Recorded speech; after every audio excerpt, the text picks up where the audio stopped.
شہر لاہور کی وہ ہولناک داستان جس کی پیٹھ ہزاروں لوگ چڑھ گئے، پہلے دادا بلا چکا والا، پھر باپ ٹیپو چکا والا اور اب امیر بلاج ٹیپو قتل کر دیا گیا۔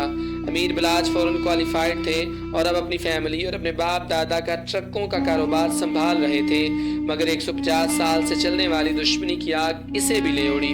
ناظرین، یہ داستان 1960 کی دہائی میں ٹرکوں کے کڈے سے شروع ہوئی۔ یہ اس قدر لرزاخیز کہانی ہے جس کے کئی کردار جان سے ہاتھ دھو بیٹھے، مگر اس کا اختتام ابھی تک نہیں ہو سکا۔ لاہور پر حکومت کرنے والا بلا چکا والا کون تھا؟ کیوں قتل ہوا؟ کیسے ٹیپو چکا والا اور اب اس کا بیٹا مارے گئے؟ یہ لاہور پولیس کے لیے ایک بھاری دن تھا۔ اندرون لاہور سے تعلق رکھنے والے بلاج ٹیپو کا جنازہ اٹھ رہا تھا۔ سارے شہر کی پولیس سر جوڑ کر بیٹھی تھی کہ شادی میں شریک بلاج ٹیپو کا قتل آخر ہوا کیسے؟ بلاج ٹیپو نجی ہاؤسنگ سوسائٹی میں سابق ڈی ایس پی کے بیٹے کی شادی میں شریک تھے، جہاں قاتل نے کیمرہ مین کا روپ دھارا ہوا تھا۔ موقع پا کر اسے بلاج ٹیپو پر فائرنگ شروع کر دی، جس کی وجہ سے بلاج ٹیپو موقع پر ہی ہلاک ہو گئے، جبکہ ان کے 2 گارڈز اور 2 براتی جن میں دھولے کا بھائی بھی شامل تھا شدید زخمی ہوئے۔ بلاج کے محافظوں کی جوابی فائرنگ سے مبینہ قاتل موقع پر ہی مارا گیا، تاہم اس کی کوئی شناخت نہیں ہوئی۔ بعض نیوز چینلز کے مطابق قاتل کی شناخت مظفر حسین کے نام سے ہوئی ہے، جو کہ سابقہ فوجی ہے۔ امیر بلاج کے 2 بیٹے اور 2 بھائی ہیں۔ بیٹے ابھی چھوٹے ہیں، جبکہ دونوں بھائی کاروبار میں بلاج کے ساتھ ہاتھ بٹاتے تھے۔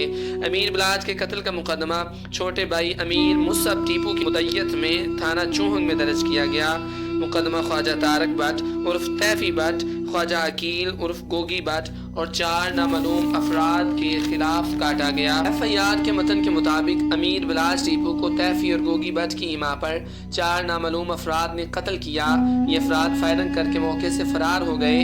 پولیس کا ماننا ہے کہ امیر بلاج ٹیپو اس دشمنی کی بھینٹ چڑھے جس میں پہلے ان کے دادا بلا چکا والا اور پھر ان کے والد ٹیپو چکا والا مارے گئے۔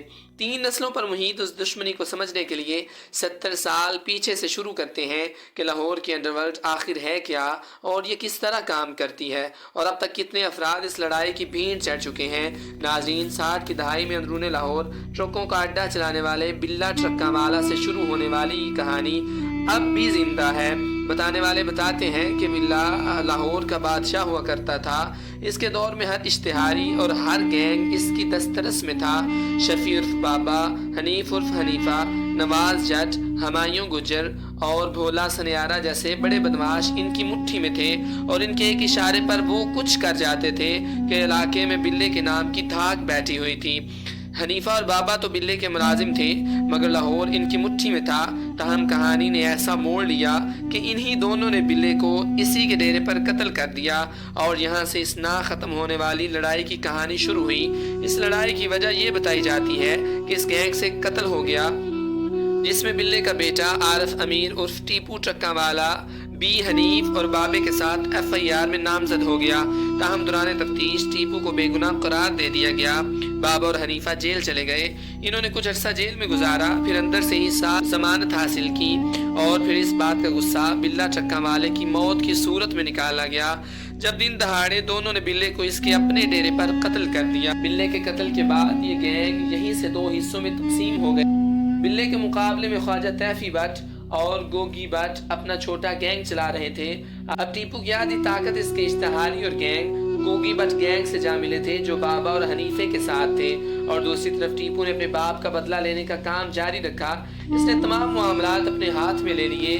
کہا جاتا ہے کہ ایک ایک کر کے ٹیپو نے اپنے تمام دشمنوں کو مروا دیا۔ دلچسپ بات یہ ہے کہ جو انداز ٹیپو نے اختیار کیا وہ بالکل نیا تھا کہ خود سامنے آنے کی بجائے اپنے مخالفین کو شارپ شوٹرز کی مدد سے مروایا تھا، یعنی خود سامنے نہیں آیا اور کرائے کے قاتل استعمال کیے۔ سن 80 اور 90 کی دہائی میں شاہ عالم گیٹ اور اندرون لاہور میں ٹیپو کا نام لاہور میں بڑی دہشت بن کر ابھرا۔ یہ گینگ وار اتنی بڑھ گئی کہ پنجاب حکومت کو اسے ختم کرنے کے لیے حکمت عملی مرتب کرنا پڑی، اور پولیس مقابلوں میں اشتہاریوں کو مارنے کا سلسلہ شروع ہوا۔ اس میں تیزی شہباز شریف کے دور حکومت میں آئی، جب عابد باکسر جیسے افسر پولیس مقابلوں کے لیے مشہور ہوئے۔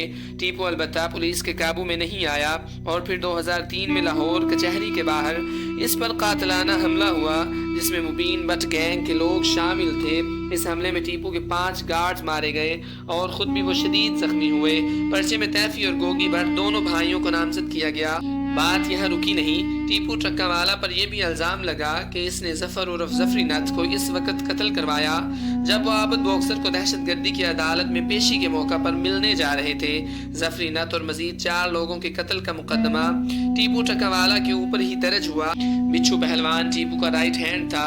ٹیپو نے مشرف دور میں اپنا کاروبار دبئی میں شفٹ کر لیا اور خاندان سمیت دبئی چلا گیا۔ خاص طور پر اپنے بڑے بیٹے بلاج کو ملک سے دور رکھا اور تعلیم دلوائی۔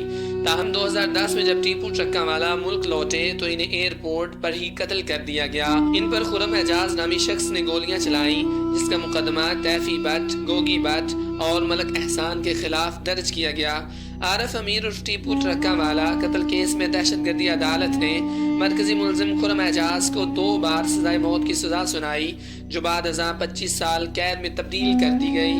ٹیپو چکا والا کے بعد بلاج ٹیپو اپنی خاندانی دشمنی کو لے کر چل رہے تھے۔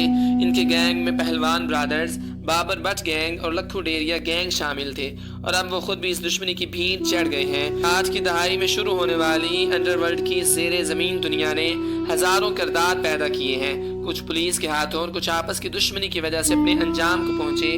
لاہور میں پچھلے 50 برس سے نوری نتھ، میاں معراج دین، کالو شاہ پوریا، بھولا سنیارا، گوگی بٹ، تیفی بٹ، ریاض گجر، اسلم تانگے والا، بلا چکا والا، ٹیپو چکا والا، عابد چوہدری، نواز جٹ، ہمایوں گجر، حنیفہ بابا، راجپوت برادری، لیاقو بھنڈر، ملک احسان گروپ کے درمیان دشمنی چلی جن میں 1000 سے زائد لوگ مارے گئے۔ ان بڑے گروپس کے پیچھے اچھو بارلا اور شیدی بارلا جیسے لوگ ہوتے تھے جو کہ مرکزی کردار ادا کرتے تھے۔ ان میں لالی ووڈ میں فلمیں بھی بن چکی ہیں۔ کہا جاتا ہے ان پر پیسے یہی گینگ لگاتی ہے۔